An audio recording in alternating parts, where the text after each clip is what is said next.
you move back, you repat, you might have had all these ideas of how you wanted to navigate your career or your business, but Africa will humble you right quick.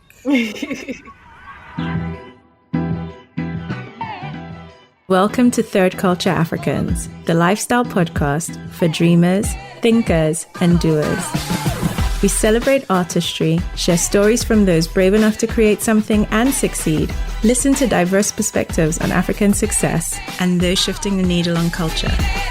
I'm Zezariaki Sao, your host. On this week's episode of Third Culture Africans, my guest is Arese Ugwu, aka the Smart Money Woman. I have known Arese for a number of years, and she's one of the guests who I feel is very relevant given the times we're currently living in. She has built her career based on being resilient and jolted into it through a personal experience. She believes in the power of need and your network being your net worth, and believes in building a tribe in order to help you achieve the life and career of your dreams. Hi, Arese. Thank you for joining us on this week's episode of Third Culture Africans. Thank you so much for having me. You're probably one of the guests that I've known perhaps the longest. We've known each other since we were about 10 years old. So this is going to be an interesting episode. And you were probably one of the first people I had the conversation with about wanting to start the podcast. I think we talked about it last summer, and you're basically doing it now. Yeah. I think I felt really strongly about the project, and I felt like I knew too many people who were changing our landscape as Africans, and I wanted to be able to document that and put that somewhere. And also in the hopes of having a lot of the conversations that we've had in private, hopefully they serve to inspire or encourage and help someone on their journey. So I guess everyone knows you as AKA Smart Money Woman, but essentially you've dedicated your life to helping especially African women have the privilege of financial literacy, something that we're not taught to culturally to do is much needed. I'll let you introduce yourself. Yeah. Okay, hi. My name is Arese Ugwu. I'm the author of 2 books, The Smart Money Woman and the sequel, The Smart Money Tribe.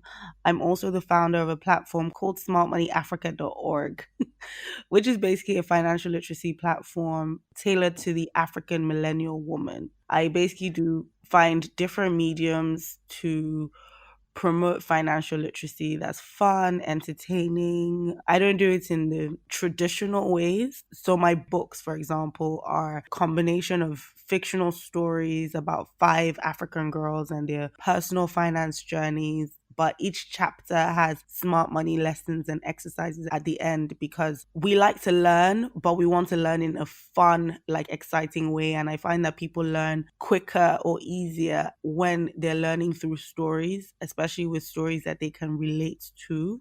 So each character kind of represents personal finance struggle that I feel like African millennial women go through, whether it's entrepreneurship, whether it's navigating, love and money and marriages, money in the context of friendships, and how we basically have to navigate entrepreneurship differently because of the infrastructure problems that we have in this part of the world. I think it's not just an African problem, right? I think growing up, it was almost like, the boys got an education in financial literacy because they were going to become heads of the households. Yeah. And most women, and even women in our age group, and I've been guilty of that, of not taking the front seat in my own financial life. And that has an impact, right? And this is my personal financial life. And considering that perhaps I do it in my professional life, but in my personal life, I think it's probably only taken me in the last probably 3 years. And we all have this dichotomy in our personal lives versus our professional lives. And marrying the two and giving,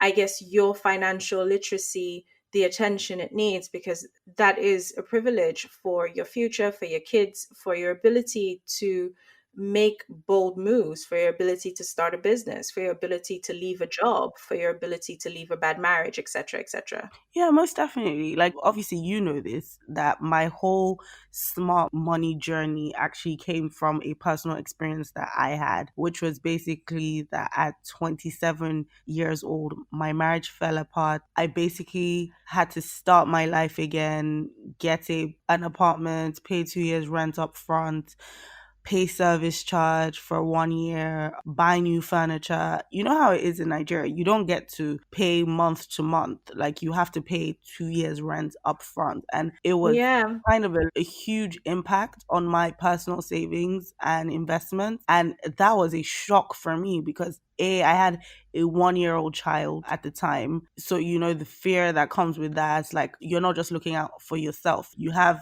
someone else to look out for. And then it was a big aha moment for me because I thought, wow, I work in financial services, right? And I have been saving and investing, but clearly I haven't been saving and investing enough in proportion to the income that I earned, right? This podcast is sponsored by Malay Natural Science. Malay's products are inspired by the rich landscapes, alluring scents, and ancient wisdom of Africa. Their luxurious fragrance and body care range balances 100% natural active ingredients and scientifically proven formulas to heal, protect, and pamper your skin. Malay ships worldwide, and you can buy their products at maleeonline.com. They also offer a free sample if you'd like to try.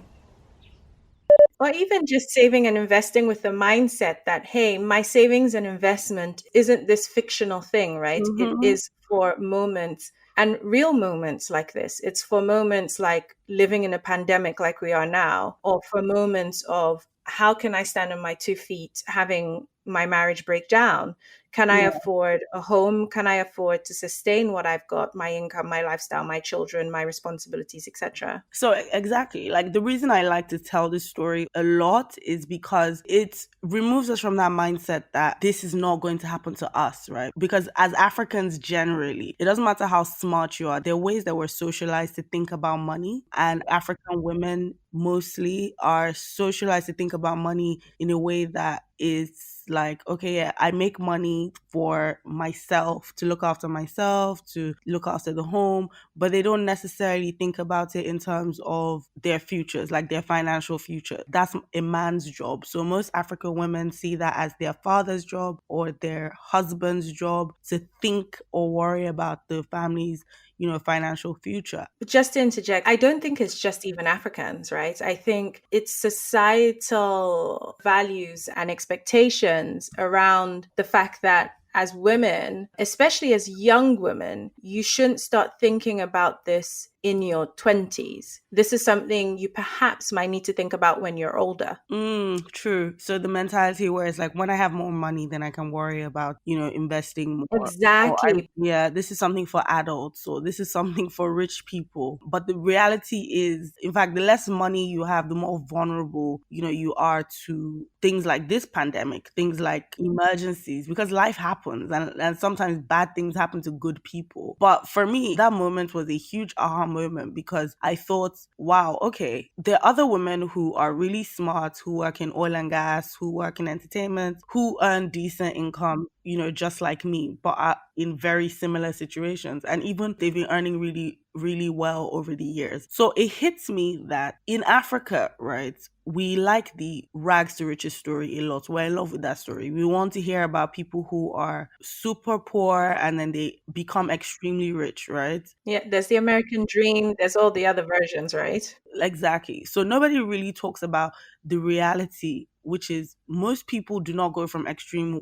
poverty to extreme wealth. They go from poverty to maybe lower middle class or to upper middle class, that kind of thing, right? And because we're not taught in any formal framework how to keep money or grow money, so we're not taught in primary school, secondary school, university. We're just expected to start earning an income in your 20s and figure it out. But because we're not taught in any formal framework, we end up making so many different mistakes and so many, assumptions before we now realize, oh, oops, maybe I need to take a step back and learn about this stuff. So I thought about that. And then I also thought about the fact that our generation, we don't love being told, this is how you do this. Because our parents told us, save for a rainy day, don't do this, don't do that, this is frivolous. We don't respond well to those sorts of sentiments, but we connect with stories. So with my books, I feel like women connected with the characters in a real way, in that they could say, oh, I feel like I'm Zuri. It felt like you were writing about my life. Or, oh my God, my friend is Adesoa. She's super smart. She's intelligent. She's conservative when it comes to her money. So she's not spending, frivolously or anything. But her husband is her Achilles heel because he's putting a drain on her finances, and she's allowing him to do a lot of things and get away with a lot of things, take debt in her name and all those type of things in the name of love. Yeah, but the thing is, we're not even taught the distinction between, you touch on something there, between love and like financial smarts, right? Like you can love someone, but doesn't mean that your finances have to be intertwined in the way that we believe they should be. You can have a level of financial independence and still be in a functioning, healthy relationship. Definitely. Like, so for me, financial independence is not, oh, I don't need a man. Financial independence is, I'm working, I'm in control of my resources, my values match the way that I spend, I'm saving and investing enough for my future, for my goals, right? And a man's income is just like a value addition to that. If he decides he wants to look after the family, it's important to have your own, goals and your own way of doing things. And it's important to even, be clear when two people are coming together about what your value system is when it comes to money, when it comes to borrowing, when it comes to investing, when it comes to taking risks, when it comes to prioritizing things in the budget. It's important for us to have those conversations before we decide to marry our finances, and then agree a strategy on how it's going to be run. And I find that people don't have those conversations. In Nigeria, there's so many like spiritual classes and marriage counseling, like for couples that intend to get married, right? That is super important to us here. But I think that we need to start having financial counseling. Agreed, yeah. And also empowering women, right, to Mm-hmm. understand that their financial responsibilities are to themselves as well as their children, etc. I came across an article where, there's a huge campaign at the moment that, a woman shouldn't be suffering if she becomes widowed, or, things around your will, things around having life insurance, having health insurance, very grown up topics, right? Yeah. Which I don't think it's something that in our consciousness, even amongst our peers, I think you and I are between ourselves, we have these conversations in terms of, hey, Mm-hmm. how are we navigating our different life circumstances and lifestyles? But I don't think that's a common thing. And I'm hoping through this episode and through shining and sharing your experience with Smart Money Africa, Smart Money Woman, and the opportunities therein, that it gives you the privilege to change bad circumstances or improve a circumstance beyond where you are now, whether or not that means growing your wealth through investing smartly, your choice of financial products in terms of bank accounts, where you bank, how you bank, your choice in how you spend, your choice in also how you see your spend, right? Because I think there's a very individual element to how you choose to live your lifestyle and spend. Like you're not going to become a millionaire because you refuse to do your nails for 1 year. You know what I mean? Like, Yeah.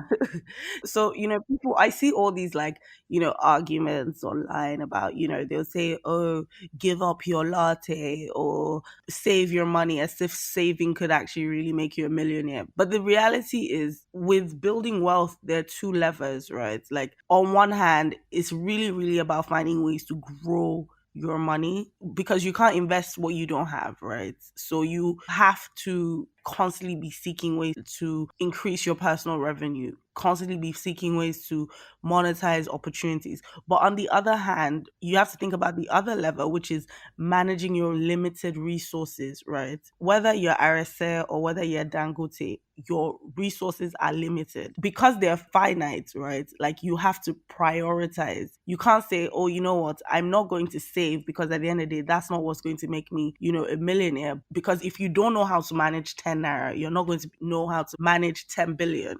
You'll spend it in the same way. And I give people the example of maybe when we first started our careers, like your first job, 10 years later, you're probably earning 5, 10 times more than you were earning at first, but somehow your consumption has risen to meet your income. And for a lot of people, they're not any less broke than they were when they first started. They just live more expensive lifestyles. So I think it's about finding a balance, with both. If I looked at your bank statements, for example, like would they reflect your values, or would they reflect what society expects you to do, or what your parents want you to do, or what your friends want you to do, peer pressure, all that stuff? Or will it prioritize the things or will it show me that you prioritize the things that you truly value? So I think it's about balancing both. Yeah, I think that's probably part of the reasons why I think this conversation is pertinent, right? Because especially in the African context, we live in a very shame-based environment where, hey, your mates are doing X, why aren't you doing X? Or your mates are doing Y, why aren't you doing that? And so, if you're of a certain standard in life, you should be driving a certain car, wearing certain suits, etc., etc. Then you find that as you become a lot more liquid and more successful, you have access to more debt. And so there's also that equation of, hey, I can leverage my debt, whether it's an overdraft, whether it's a credit card, for whatever means to go ahead and acquire the thing that reflects my status, which I think is something that I guess in the African context is taking credit lines with your fashion shop or, the interior Yeah. design company. Credit line is a fancy way of saying it. It's just onigbesi, debtor. So here we don't have as many formal credit lines open to the masses, right? So the richer you are, the more able you are to secure like a bank loan or whatever. But you don't really have a huge credit card debt problem in Nigeria because it's just not available. You have to have money to borrow money, but then there are informal ways where people borrow from their family members, their friends, and basically get themselves in a lot of mess, right? Yeah. Over this comparison thing. And you're really right. That pressure gets to a lot of people. So the mistakes that they make with money come from that mindset, from that pressure to fit in, from that pressure to feel like you've arrived or you can compete with your peers. So I wrote both books, right, with the mindset that the most important thing for me here is for women to become more self-aware. So understanding what makes me tick, right? What makes me happy, and channeling my resources towards those specific things. Like I always give the example of if I look at me and all my friends, right? Like we all like different things. So if we had £10,000 to go on holiday and we had to pick only three things that we could do, our list would look very different. Because for example, I like experiences and going out to eat at restaurants and drinking wine and great conversation. And those are things that truly make me happy. When I really thought about it, at one point in my life, I realized I hate shoes. Like I find it offensive that I have to pay so much money to wear things that are basically assaulting my feet. I hate it. But I did go through a period, my Sex and the City phase, right, where I was literally just going to the bull ring and buying shoes every other week, right? And I moved back to Nigeria and I have this wardrobe, like these shelves with shoes, a lot of which I had never worn before. I had worn once, and I thought, wow, I don't even like shoes. But then Sex and the City told me that I like shoes, right? And Something about societal norms and values, right? And discovering yourself in that. I'm telling you, because by the time some real things happened to me, I started to reevaluate what was really, really important to me. So I would say, okay, you know what? I really like bags, but I don't love shoes. Like I'm not excited by the prospect of walking into a store and spending $1,000 on shoes. I'd love them as gifts. but that's just not something that I'm going to continuously spend my money on, but I'll spend on experiences. When you're more self aware and you know the things that make you tick, you can now say, okay, I'm going to spend here and cut expenses ruthlessly on the things that don't really matter to me, which means I can walk into a store with my friends who want to buy shoes and try shoes on with them and all of that stuff without buying a thing. Why? Because I don't care whether it makes me look like I can afford it or I can't afford it. That's not my problem. I acknowledge that this is not something that is important to me. So I don't feel the need to buy it just to compete. You touched on the catalyst for you being finding yourself in an interesting space, working in a financial services capacity, advising people on how to manage their own wealth, but then finding your personal circumstances being in a place where you now have the challenge of navigating life as a single parent. Mm-hmm. Where in that then did adding in entrepreneurship come for you? And again, discovering the author in you, etc. Because we've known each other for so long, and writing the book or birthing the author. So I guess if you take us back to moving to Nigeria, and the fun word is being a repat, right? And now being what the Nigerian dream is, right? Going back to Nigeria, making an impact, making a difference, and finding success out of that journey. For me, it was very interesting because obviously, like you said, I worked in financial services, and you're used to calling all these big, big figures every day. You're watching capital markets and talking about portfolios that are worth like hundreds of millions of naira. So I think there's a part of you that kind of forgets that that money is not going into your bank account. And it's important to approach your personal finances the way you're approaching work, right? So Yeah. it was my big, aha moment, which is why I was inspired to sort of start creating content for women like me, because I thought I even work in financial services, right? But there are women who work in oil and gas, for example, who are super smart, who don't have the excuse of saying, oh, I'm a low income earner, so I can't save and invest, right? But no one's really telling them that it's not about how much you earn, it's about how much you're able to keep and grow. It's about putting something aside today so that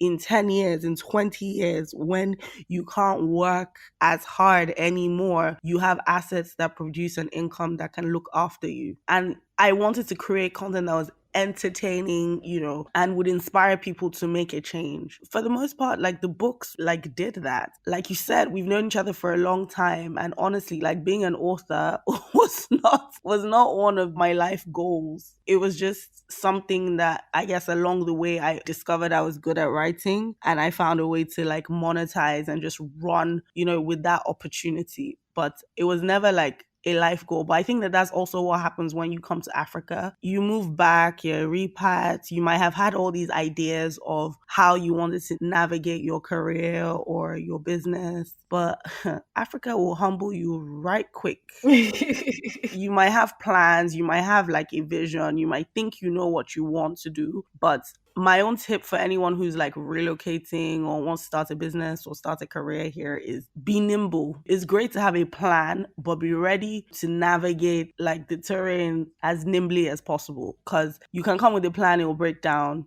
You need to be ready with plan B, plan C, plan D, plan E, and plan F. That's what makes you, I feel, successful in Africa, when you're able to navigate all the obstacles, because you come here with a plan, there's no infrastructure, there are lots of obstacles, and you constantly have to be resilient enough to navigate those obstacles. And I guess in your journey, right, before you even got to writing the book, you had somewhat of a career and still do in writing columns for some magazines, the Mm, TV shows. newspaper.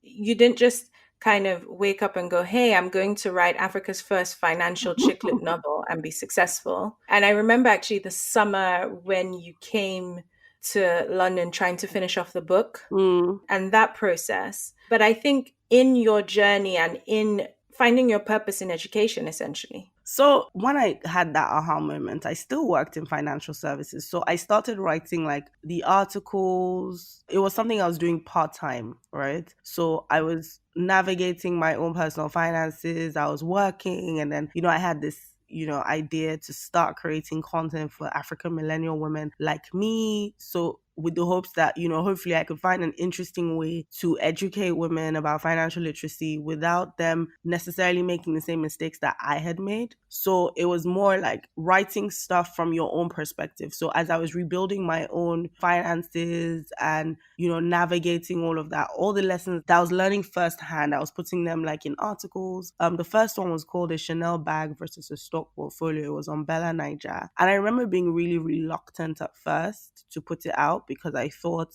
what if no one cares? 'Cause what if, no one at the time really cared about financial or even business education as much as we care about it now. It was more about entertainment and, who's sleeping with who. So I didn't think people were going to respond to it the way that they did. But they did. Like I started getting so many like comments and emails and people reaching out to me. And the more I wrote the articles, the more people were reaching out to me to do like workshops and speaking engagements. I started working with, people one on one. So there's women who are like, oh my God, I need help with my debt problem. Like I've literally gotten to a place where I'm in so much debt and I don't know what to do. I don't know how to navigate it. Basically, that's how it started. And when I saw that there was something there, that I had found a solution to a pain point that quite a considerable number of women, had. And I hadn't quite figured out how that was going to be a business. And I remember saying to one of my friends at the time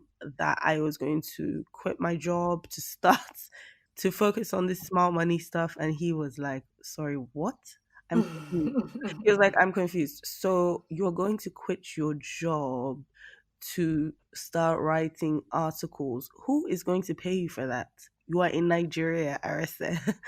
and, Yeah. and I Yeah. remember thinking, wow, okay, he has a point. And I was thinking through like, okay, what would products and services look like if I decided that I wanted to go with what at the time seemed like my mistress, smart money? What would it look like? And I basically just started to visualize it. Like I started thinking about writing a book at one point because my friend Debola had said to me, oh, I think you should write a book. And I started to flesh out, that idea. And at that point, I was like, okay, if I took a year off, if I resigned, I have enough of a financial cushion to survive, to cover my expenses for at least a year. And if this following my small money dreams are a delusion of grandeur, then at least I have a job to go back to. It was a calculated risk. But the interesting thing about that plan was that at the point at which I was now ready to launch the book, maybe like towards the end of the year, my father's company now basically went kaput. Oh, wow. And it was in a lot of litigation and all that. And I basically had no financial cushion to fall back on. Okay, so I say, oh wow, but I know this already. But yeah, I'm trying Yeah, to I know. trying It's to add like special effects for our listeners.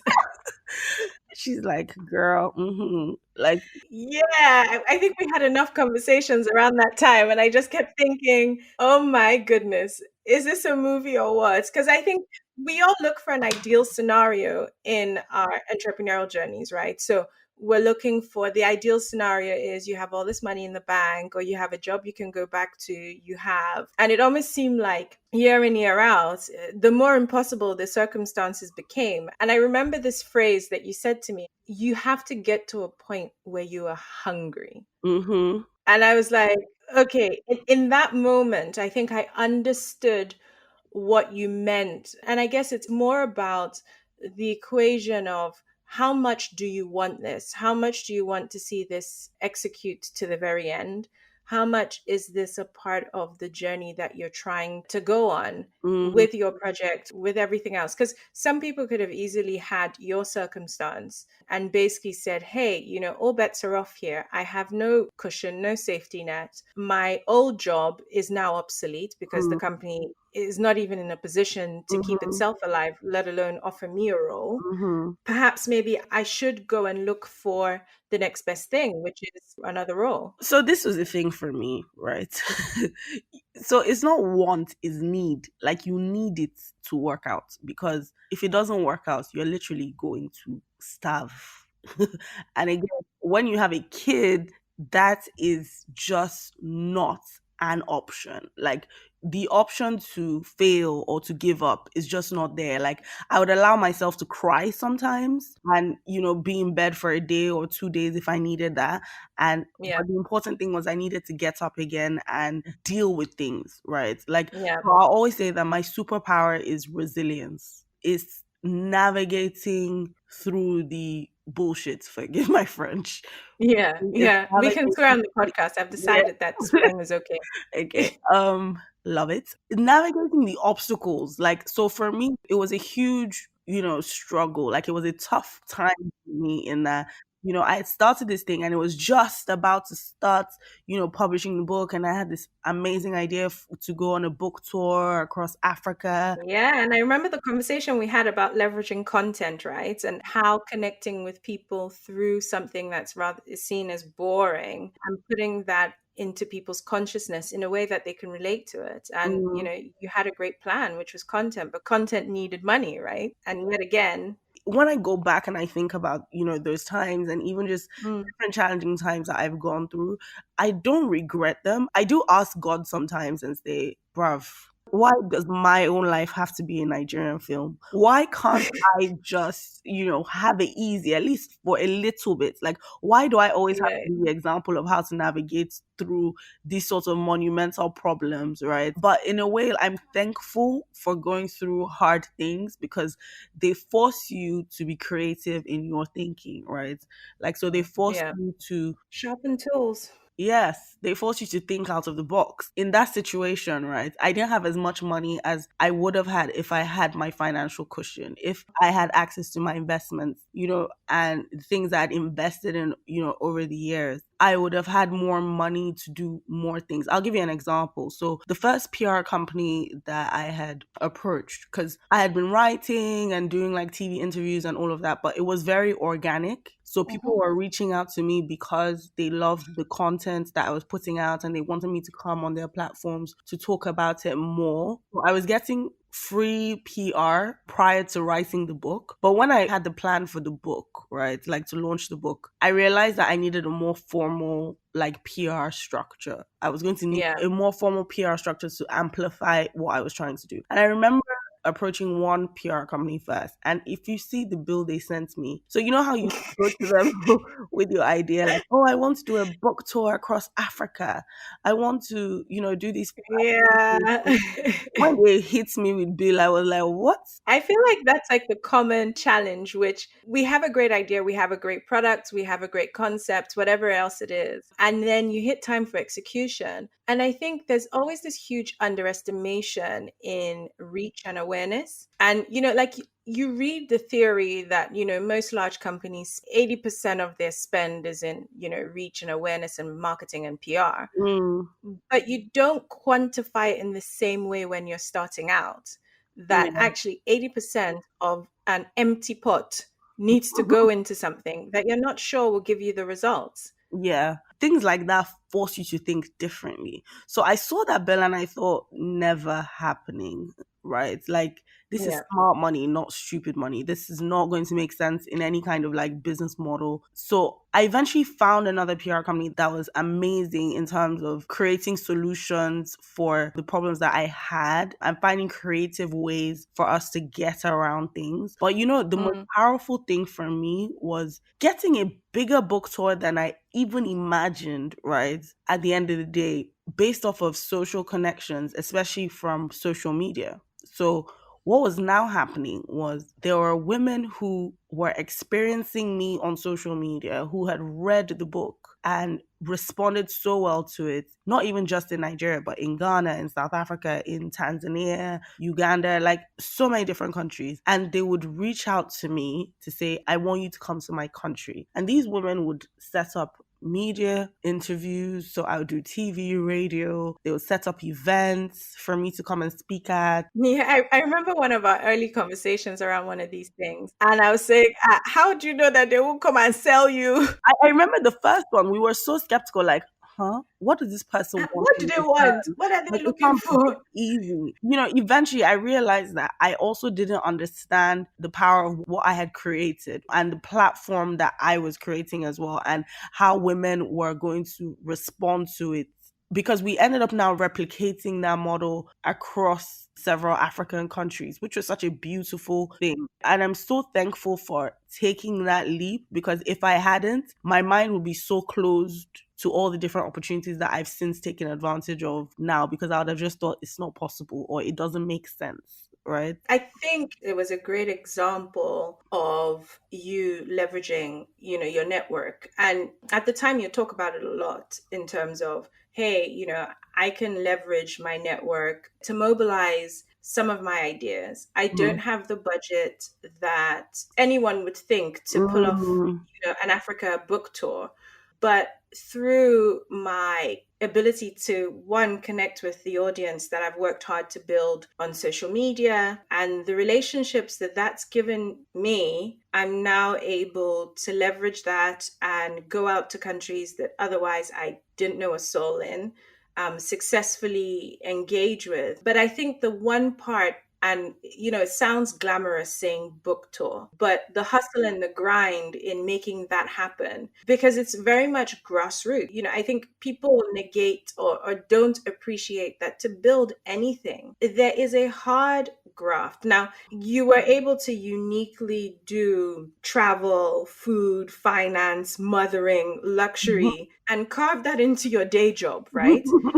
But what people don't see, and I guess you and I have the privilege of being friends Yeah. and being entrepreneurs and, sharing our battle scars often enough, is that actually doing that book tour was far from glamorous. You Yep. had to be away from your daughter. You were bartering and negotiating flights, accommodation, and the man hours it takes to executing that. And just even the sheer fear of going into a country you've never been to before and just hoping that everything goes well. I think after every single like event or book tour or whatever, like I'm just amazed. I'm like, wow, you came to Kenya and 200 women showed up for you and they had never met you before and you had never visited the country before. I think the sheer power of that being, my reality now, like, it's just so humbling. One of my biggest markets outside of Nigeria is Tanzania. No, I didn't know that. It is so amazing, like, to me. Like, I get messages from women in Tanzania like every other day. I sell a lot of books in that country, more than a lot of other countries. The way that they respond to the content, even if it talks mostly about Nigerian women, right, and is set in Yeah. Nigeria, is just so powerful to me. But I think a lot of what you touch on is not just specific to a Nigerian woman. I think what you touch on is specific to women in general living in today's world. Oh, definitely. I'd say that I knew that in a theoretical way when I was writing it. But the truth is, I didn't see the whole African impact. Like, I didn't see that I would go to South Africa and a woman would say to me, oh my God, I relate to Ladun because this exact thing happened to me. Because our systems are different, our languages are different. But somehow, like, those characters connected us as women. It wasn't about being Nigerian. It wasn't about being Tanzanian. It wasn't about being, South African or Ghanaian. People responded to it like very like authentically, and it's such a powerful feeling for me, because imagine me sitting in my home office, right, and creating this and just putting it out there, hoping for a great response. I remember I probably said this to you when you asked me that summer, because I feel like I was with you more than anyone else, like the summer, the days or weeks before I actually launched the first book, right? And I remember Mm. I was panicking and freaking out. Oh my God, you were bricking it. Beyond panicking, it was like the printer. How many copies could you actually afford to print? Where would you be able to retail them? Even the retail outlets were not even conventional retail outlets, but you were passionate about needing to have it across the country. We don't have the infrastructure in Nigeria to sell books on a large scale. So most people said to me, Arisa, you'll never be financially successful doing this, right? But I had to reverse engineer it at every point. So even with like Mm, distribution, I had to ask myself, okay, so we don't have Waterstones or mm, Barnes and Nobles. There are no nationwide bookstores, right? mm. There's no publisher that's going to come and give you £10,000 and say, oh, go and write. And then when you bring your work, they will use their own marketing, machinery to push it. You have to do all of that stuff yourself.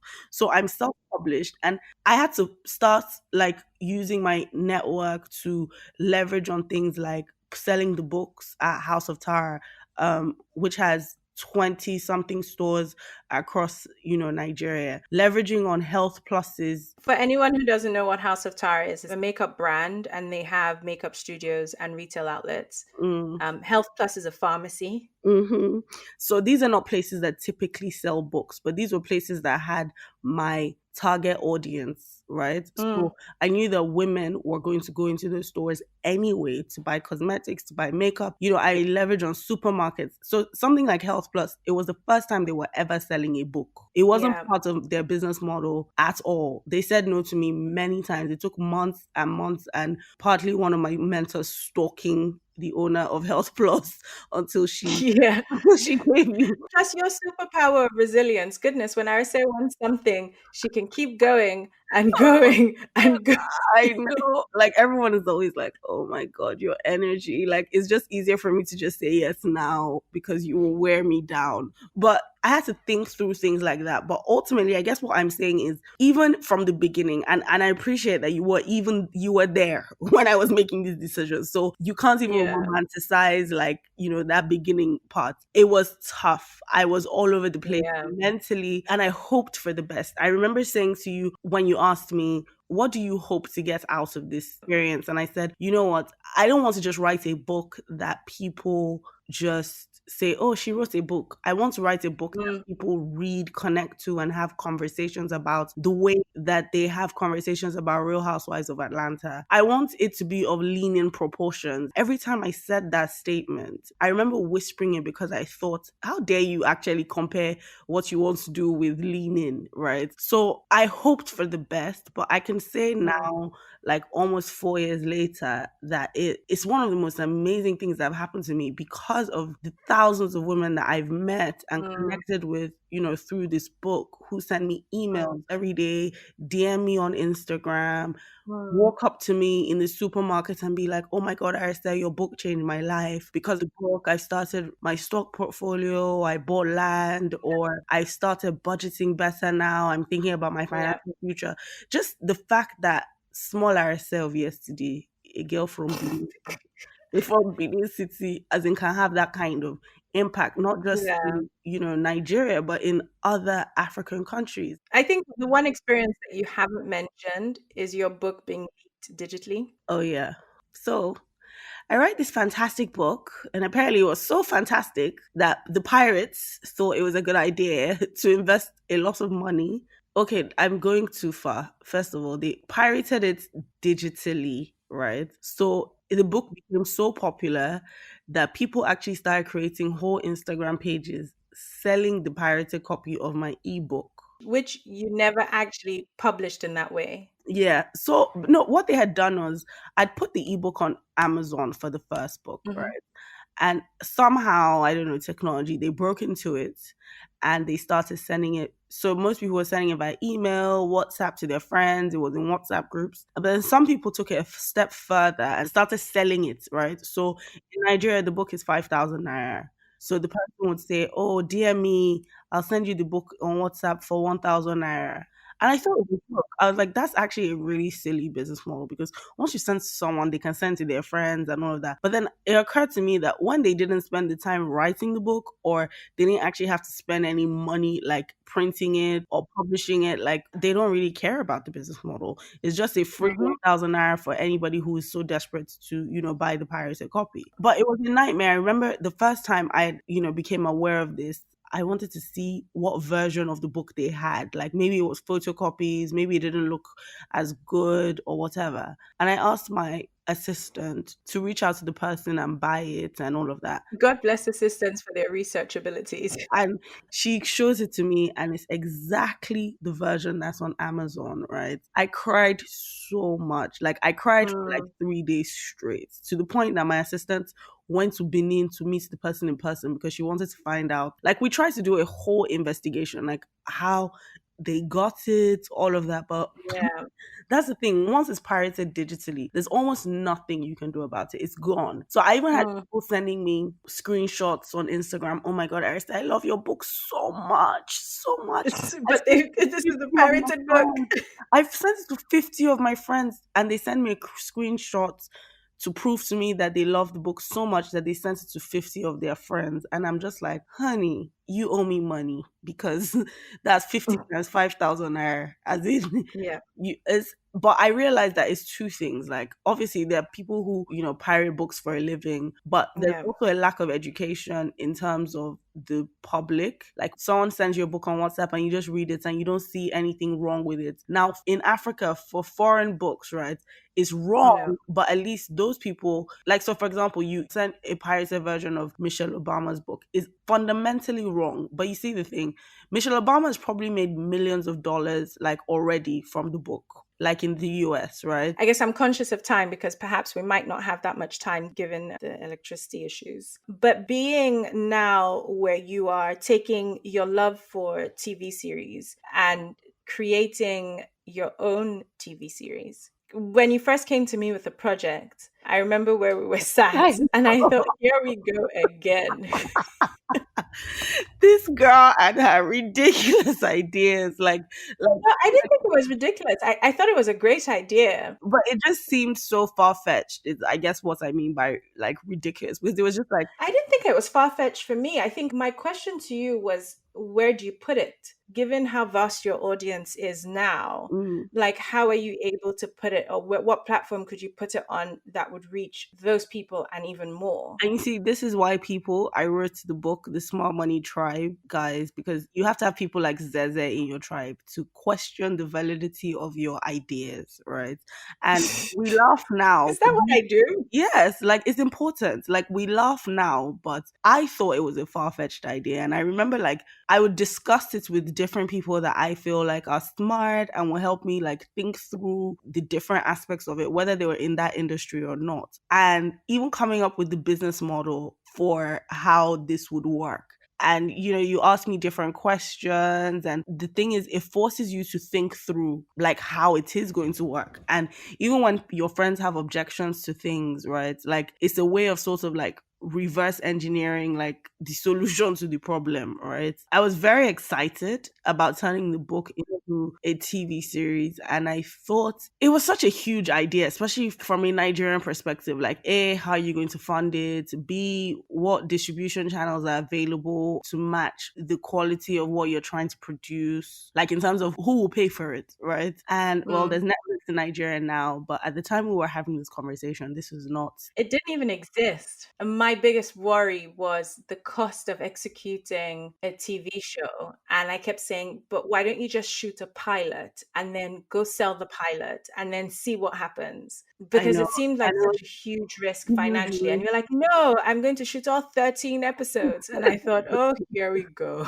I was like, I'm going to just do this like this. Even that conversation was like a part of so many conversations for a long period of time, trying to figure out how this was going to work. And I remember thinking I wanted to raise money from investors first, like to invest in the project. But then when I started thinking through what the revenue streams were, corporate sponsorship and product placements from brands in Nigeria, I realized that I would have to convince two sets of people. And I might as well just focus on the one. So I would have to convince investors that companies like First Bank, Unilever, like the brands that I wanted to be on board, were actually going to Yeah. pay the amount of money that I needed them to pay for it to be financially viable. So I'd have to convince the investors that that was possible. Then I would have to go and make that possible, right? And when I started the negotiations with different brands, I realized it was going to be hard and I needed the Mm, project to pay for itself, because what mm, I was trying to like basically pull off, I don't think really been done before in Nigeria, where I'm trying to turn a financial book into a TV series. And this is my first big production. So I had done, maybe I had co-produced things with like Business Day for like my talk show, like my financial yeah. literacy TV show. But that was simple. That was me, a guest in a studio. It wasn't this whole production of getting some of, the best actresses. So Osasi Godaro, Ini, Tony Tones, like Lala, negotiating, with them, getting their buy-in on a project like this. even getting the brands to see this as something that was going to be successful. Because one of the things that I had to deal with were people saying to me, well, I said, why would we entrust you with this kind of money? You're not a producer. So this is a risk. My response to that was, I'd also never written a book before. And Mm. book is arguably one of the most commercially successful books in Nigeria. So I don't know how I'm going to do this, which is with most things that I engage in. You wake up, you dream them up, and then you say, And then like, hey, so you know I'm what? thinking of doing this. And I'm like, okay, how does this link to anything you've done before? I'm And I telling must say, it's been beautiful to watch oh, thank you. your journey. And we've known each other for long enough. And our friendship has grown and evolved over the years. And I think, especially through entrepreneurship, we found support, but mutual respect in our endeavors. One of my favorite stories to tell is one time when I was still in paid employment, I love how you say paid employment. I I go to South Africa for work, and I don't know, for some reason I have to be in Hyde Park getting something for a client, and I walk past a Malay store, and I'm like, sorry, what?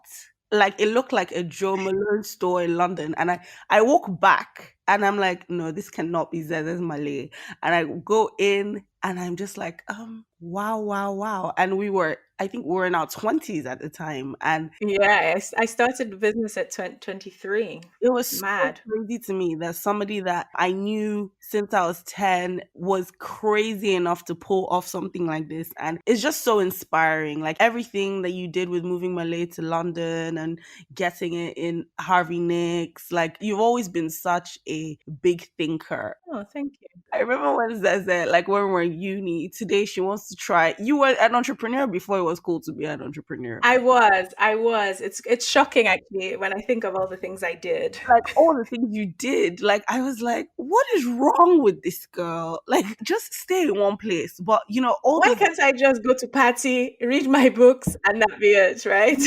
but like it forced you, like you are such a big thinker. Like, and it's important, I feel, to have, friends like that inspire you through their work. And you the same too.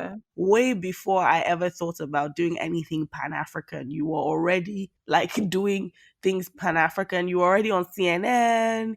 You were Yeah, already like taking a Nigerian idea to a South African market. And that was just yeah. so huge, like, huge for me. So kudos. Thanks, my love. I don't think I see it. And in the same way, your projects, right? Like we have the insights of sharing with everyone in this episode, like, oh my God, that time when this happened, etc. Hmm. But I don't think in the middle of it, you're not thinking of, hey, here's my long-term scale or impact. And I think this is where I guess with the podcast is so important because what I realize with each guest that in pursuit of our own dreams, our own visions that we must need to execute, because of the Africa context, it becomes purposeful work. It becomes Hmm. beyond just the job. It becomes something completely different. And we're now at a place where you are Africa's first financial chick lit novelist. You're about to release an incredible TV show, which will define a generation, which hopefully will carve for the next generation. I remember you and I having this conversation. I went to the Wizkid Davido concerts and I was Hmm. saying, imagine if when we were at uni or Hmm. if when we were still in school, we saw this and thought it possible. What would we be like now? Yeah. Listen, do you know it's so funny? I remember you going to that concert and we Yeah. had a conversation about it maybe like the day after. I think it was after Wizkid's concert. I was just so blown like when I saw the picture and I thought when we were in university, if you told your parents that you wanted to be a musician, that would be crazy. What? I remember Banky W coming to one of those like random parties, right? Like the perception was, oh yeah, okay, nice, singing boy. You know what I mean?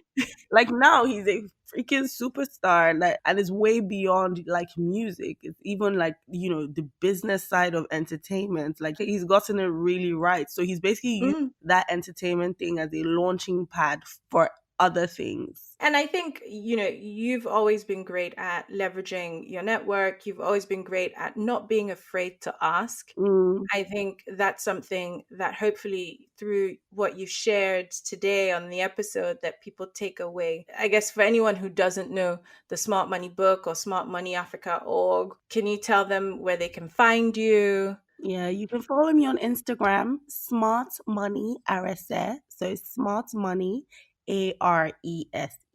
And you see all my shenanigans there.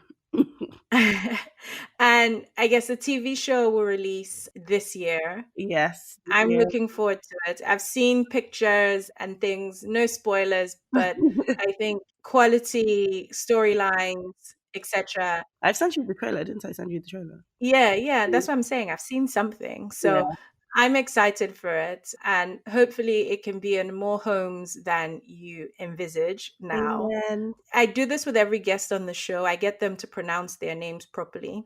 You now live in Nigeria, so it's a bit different because like you probably don't get your name messed up as much now than you did like when you were here. Do you know, it's so funny because I think that living in England allowed me to just let go of any kind of irritation or anger towards the way people pronounce my name. Like, because you hear everything, Arese. I've heard all kinds of like pronunciations, but I mostly don't mind. So I let go of it. Even in Nigeria, like with the different tribes, different people pronounce things differently. My name is Arese Ugwu. My full Okay. name, my full Benin name is Agari Agbonse Aikpei. Yay!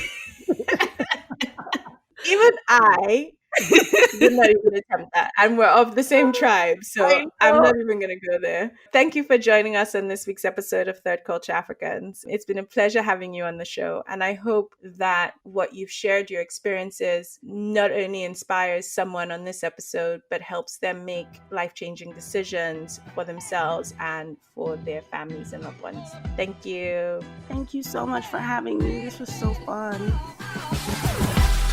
Thank you for listening to this episode of Third Culture Africans, the Lifestyle Podcast. We would love to hear from you. So please find us on Facebook or Instagram at Third Culture Africans and leave us a comment. A review goes a long way in getting our show noticed. So please leave us one if you enjoyed this episode, and we'll see you next time.